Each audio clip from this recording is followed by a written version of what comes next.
Hey guys, it's Rainey Romero with the lovely law firm. You are watching the Carolina Justice Report, and today we are chatting with partners Amy Lawrence and Justin Lovely, and we're chatting all about a new case type about premature babies.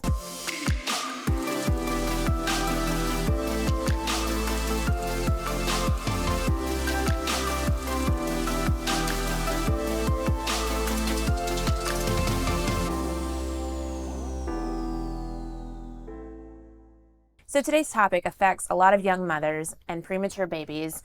What is NEC, NEC? I don't know how to pronounce it, but what is that? So there's this new case type that we are investigating here at the Lovely Law Firm, and it involves necrotizing enterocolitis in premature infants. Okay, so it's also known as NEC, that families may have heard during the diagnosis process.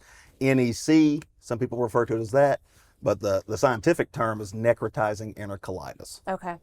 So it's a mouthful. It's hard to understand. A lot of Sure. people are shocked if this affects their family, and these are gut-wrenching cases. Okay, they're some of the worst we've ever heard as far as the damages, because it's affecting premature infants. Yeah. I mean, that's terrible. So what is this?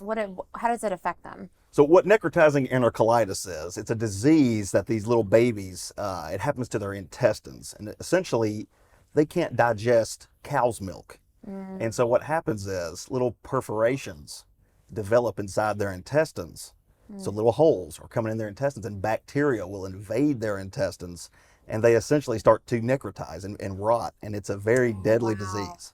Does It's this terrible. happen, do they not realize it until they ingest their first bit of cow's milk, or how does... Right. I mean, they're not born with it. So Right. it's with premature infants. I mean, they're born. They're usually in a NICU unit, and then they have to start eating. Right. So either they're going to be breastfed, but because they're premature, the mother's milk may not come in, and so the alternative is these hospitals are giving them formula, and if they're giving them formula that's based off cow's milk, which we're seeing in these Similac and Enfamil brands, that's when the risk to develop NEC increases. Yikes. Some studies have said it's 10 times more. Oh. And is there a way to help this, fix this? Well, the way to fix it is get rid of the cow's milk. Yeah. So they can come back from this? They can heal? well, 40% of these are fatal cases. I mean, and it develops fast, so it's devastating for a family. These cases are terrible. I mean, and people don't understand this. So, part of the Carolina Justice Report, we want to get their word out as soon as we can, because litigation, the people are figuring this out, and now litigation is happening to be able to compensate these families for the loss of their child. Right. What's terrible about it is, you don't know that they can't handle formula until it's affecting them. And does it show up right away, or is it something that you don't even realize until it's too late almost? Well, what we're finding out through the litigation is the companies did know that the risk of NEC increases several times fold, and science will keep developing and proving this.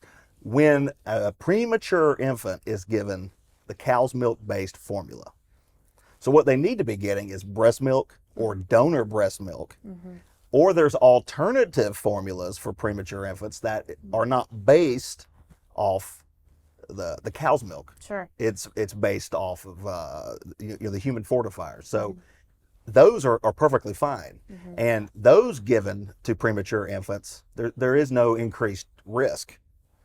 I think naturally it occurs in 1 in 2,000. The last study I looked at, 1 in 2,000 births. Right. Naturally.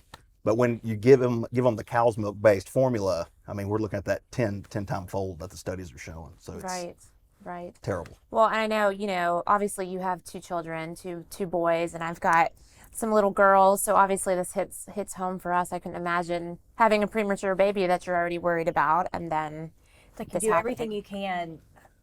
It makes me cry thinking about it. Like you do everything you can to bring your babies into this world happy and healthy, And when that goes wrong, the one thing that you expect that shouldn't even be a no-brainer is that you're being able to feed them. And when we look at these cases and through the litigation, we've learned that these companies, these formula companies, knew that this was, and they were still pushing it. And that's the part I just can't get over. Yeah.